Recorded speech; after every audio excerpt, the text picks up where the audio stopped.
Con cuestionamientos sobre la falta de acciones para implementar la alerta de violencia de género en la capital y la falta de atención para reducir la violencia en la ciudad y atender a las víctimas, Gabriela Rodríguez Ramírez, titular de la Secretaría de las Mujeres, presentó su informe de actividades ante la Comisión de Igualdad de Género del Congreso local.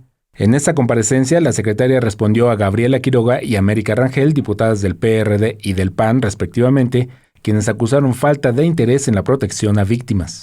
Suponemos que esta negativa debe estar en función del cálculo político que se realiza, en la que el costo político de activar la alerta por violencia de género en una entidad es alto, aun cuando lo que está perdiéndose de vista es el estado de emergencia y que lo que está en juego es la salvaguarda de las niñas y mujeres habitantes de esta ciudad. La segunda pregunta es, ¿no cree que la falta de una política con resultados inmediatos deja la indefinición a miles de mujeres que no pueden esperar que desde los escritorios de la dependencia se dé luz verde a políticas públicas en la materia?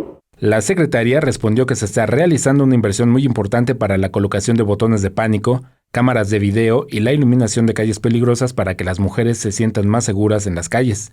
Agregó que el actual gobierno está implementando medidas que van más allá de las que plantea la alerta de género. Y sí, las víctimas tienen especial relevancia. Como les dije, es la prioridad. Es la prioridad que me marcó la secretaria de Gobierno.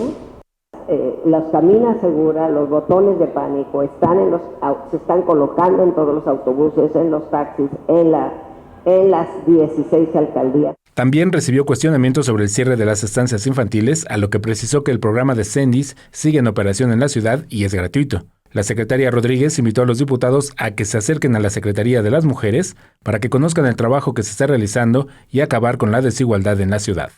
Imágenes, Javier Martínez, información y voz, Alberto Álvarez Santana, 21 Noticias.